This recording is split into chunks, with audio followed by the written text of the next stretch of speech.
आवाज निकाल। ओ संतोष भाई।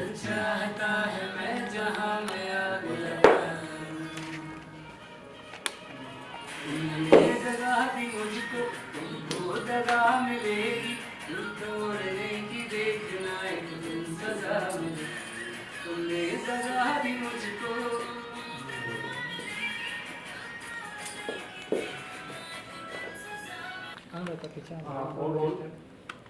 थोड़ा सा हो गया।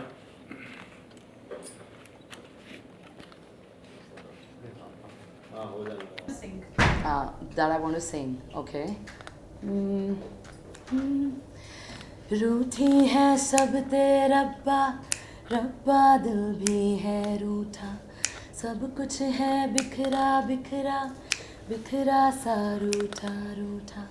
चुप माही चुप है रांझा, बोले कैसे वे ना जा, बोले कैसे वे ना जा जा जा, बोले कैसे वे ना जा, बोले कैसे वे ना जा, चुप माही चुप है रांझा जा जा। वे मेरा डोला नहीं आया डोला, डोला नहीं आया डोला, मेरा डोला नहीं आया डोला, डोला नहीं आया डोला। रब भी खेल है खेले, रोज लगावे मेले, कहंदा कुछ न बदला, झूठ बोले हर वेले। रब भी खेल है खेले, रोज लगावे मेले, कहंदा कुछ न बदला, झूठ बोले हर वेले। चुप माही चुप है रांझा, बोले कैसे वे ना जा, बोले कैसे वे ना जा जा जा जा। Thank you thank you. So story तो बड़ी ही दर्दनाक थी, मत पूछो, बहुत टाइम लगा। It's been like almost 9 years to me, for me in Bombay, और काफ़ी लंबा स्ट्रगल रहा है। रियलिटी शोज़ किए, स्प्लिट्सविला किया, दूसरे रियलिटी शोज़ किए, बट एवरीबडी न्यू कि सिंगिंग करियर ही परस्यू करना था मुझे। And when I started performing with B Praak, he told me you are much more than a live singer, and you are a live singer, वही आपकी सबसे बड़ी क्वालिटी है। तो धीरे धीरे व्हेन आई स्टार्टेड वर्किंग विद हिम, शोज़ करना स्टार्ट किया, कॉन्फिडेंस आया प्लेबैक के लिए। फिर मैं मिली संजीव भाई से उनके पास मैं गई, भाई से बोला मैंने कि कुछ करते हैं, कुछ दीजिए प्लीज़, आपकी ज़रूरत है मुझे। एंड संजीव जी ने सपोर्ट किया बहुत ज़्यादा। लिरिक्स तो आप लोगों ने सुने होंगे, बहुत ही खूबसूरत लिखावट है, हुक लाइन ही इतनी सुंदर है, और इस गाने की सुंदरता ही सबसे पहले लिरिक्स है, क्योंकि एक एक लाइन एक एक शब्द वार है।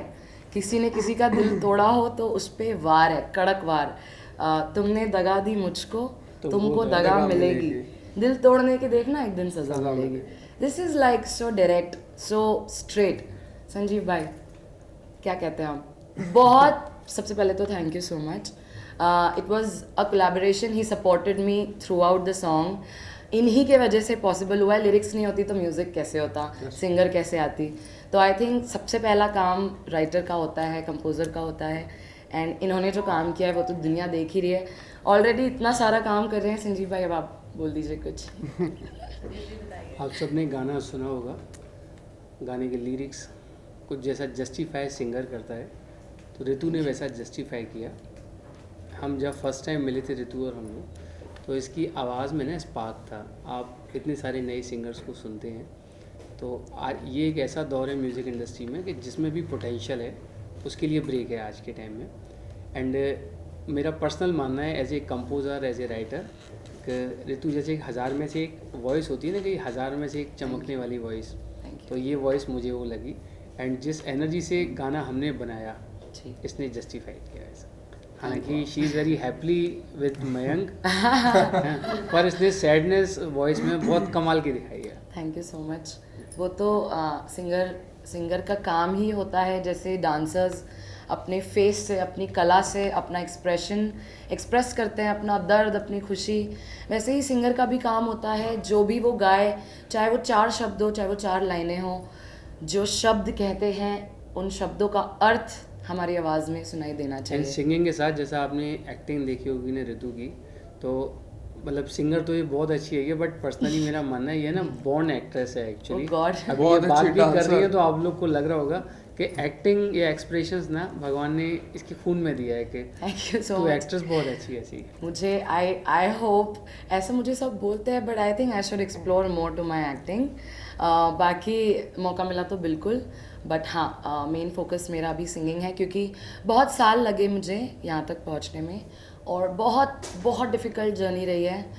मुझे पता है जब मैं भोपाल से आई थी यहाँ पर तो वेरी डिफरेंट फैमिली बैकग्राउंड, बहुत बेसिक लोग, सिर्फ मेरे भाई और कज़न्स गुंडे हैं, पॉलिटिशियंस है, नॉट गुंडे, बैड वर्ड, पॉलिटिशियंस है, और उन्होंने मुझे गुंडों की तरह ही एक्चुअली बड़ा किया है, सिखाया है कि अपनी चीज़ों पे फाइट ज़रूर करो, अननेसेसरी फाइट मत करो, अननेसेसरी पावर मत दिखाओ, अननेसेसरी अपनी ताकत का प्रदर्शन मत करिए, और जब आपको लगे कि इस वक्त ज़रूरत है, इस वक्त नेसेसरी है, तभी आप बताइए कि आप क्या हैं और कहाँ से आते हैं और क्या आपका बैकग्राउंड है। तो एक चीज़ मुझे उन्होंने सिखाई थी, और बॉम्बे की जो मेरी लाइफ रही है उसमें ऑफ कोर्स सब स्ट्रगल करते हैं, सभी लोग स्ट्रगल करते हैं, स्ट्रगल के बिना मुझे नहीं लगता सक्सेस हमें मिल सकती है। तो मेरा स्ट्रगल बहुत ही डिफरेंट था, because I came from a very settled background, जहाँ पे मैं ऑलरेडी सोशल वर्क कर रही थी, आई वॉज इन कांग्रेस, मैं 18 साल की उम्र में ही महामंत्री की पोस्ट पे थी, and I was doing politics, I was doing social, I had my social life, मेरा NGO था 50 साल पुराना, and it was all female oriented NGO, so I was the president, मेरी अपनी टीम थी। जब व्हेन हमारी फैमिली ने इलेक्शन लड़ा था ऑपोजिशन के साथ, बीजेपी के साथ, तो I got the offers from Bhopal home minister also कि आप हमें ज्वाइन कीजिए। So I think I had a very bright future in politics, as I am an empath. मुझे लोगों के दर्द को महसूस करके उनके लिए कुछ करना अच्छा लगता है, और आई थिंक मेरा बॉर्न ही, शायद मैं जब बढ़ रही थी, बड़ी हो रही थी, जिस टाइप की परवरिश मुझे मिली है, जिस टाइप की चीज़ें मुझे मिली, आई एम ब्लेस्ड, क्योंकि I think I am very spiritual, I am not religious, मैं किसी एक धर्म को नहीं मानती। मेरे बॉडी पे 17 टैटूज़ है जिसमें काफ़ी सारे भगवान हैं, डिफरेंट, तो मैं बहुत सारे भगवानों को नहीं मानती, मैं सभी भगवानों को मानती हूँ, but I am not religious, I am spiritual. I think एक इंसान का अच्छा होना ही काफ़ी है, you know, afterlife heaven में पहुँचने के लिए। मतलब अगर आप चाहते हैं आपकी लाइफ यहाँ और वहाँ दोनों जगह अच्छा हो, तो आई थिंक इंसान का अच्छा होना काफ़ी है, अच्छे डीड्स काफ़ी है। ज़रूरी नहीं है हम लोगों को कर करके दिखाए कि हम क्या कर रहे हैं, हम क्या करते हैं, कहाँ से आ रहे हैं। आई थिंक ज़रूरी वो है कि आपकी नीयत क्या है, आपके इंटेंशंस क्या होता है जब आप किसी से मिलते हैं, आप किसी के लिए कुछ करना चाहते हैं, और आप जिस तरीके से करते हैं। तो मुझे लगता है कि मुझे, मेरी नज़र में मुझे लगता है कि मैं एक अच्छी इंसान हूँ, शिव जी की भक्त हूँ, और Mahadev has always blessed me. ये मुझे मिले, ट्रैक मुझे मिले, Mayank is with me, Mayank is a huge support in the song, he supported me through out the video. थोड़े से पहले हम मयंक से बात करेंगे क्योंकि मैं तो बहुत बोलती हूँ। मैं एक चीज़ ऐड करूँ, जैसे मैंने 2 हुनर इसके बताए थे, आप लोग पत्रकार हैं तो आप समझिए उसको 4 हुनर हैं, मैं गलती से 2 पहचान नहीं पाया। पॉलिटिशियंस भी बहुत अच्छी है, एंड इस थोड़े टाइम के बाद में स्पिरिचुअल स्पीच भी बहुत अच्छी थी। बिल्कुल 100%, थैंक यू भाई। तो 4 हुनर। Thank you. नहीं ऐसे और तो भी बहुत कई सारे सारे हैं, hidden भी हो वैसे सकते तो हैं। पेंटर है, हिडन भी है। कुक हूँ मैं बहुत अच्छी, और आर्ट तो कूट के भरा है क्योंकि वो ब्लड में, मम्मी पापा दोनों ही बहुत सुपर आर्टिस्ट है, रंगोली, कढ़ाई, बुनाई, सिलाई, मतलब एवरीथिंग। आई ऐसे थिंक मत बोल, पत्रकार लोगों तो बोले मम्मी पापा अच्छे आर्टिस्ट हैं, सब कहेंगे हाँ आर्टिस्ट दिखी। So yes, coming on Mayank. Mayank से जानना चाहेंगे उनका पूरा एक्सपीरियंस कैसा रहा? देखिए, मेरे लिए ये फर्स्ट टाइम का एक्सपीरियंस था, and thanks to the team दगा की जितनी भी टीम मेंबर्स हैं, चाहे वो बी प्रैक हो, चाहे रितु जी हो, चाहे संजीव सर हो, तो इन लोग ने मेरे को एक करेज दिया कि तुम कर सकते हो। मैंने कहा बाबा मैं नहीं कर सकता हूँ, इनने कहा तुम कर सकते हो। मैंने कहा यार तुम्हारा डेब्यू सॉन्ग है,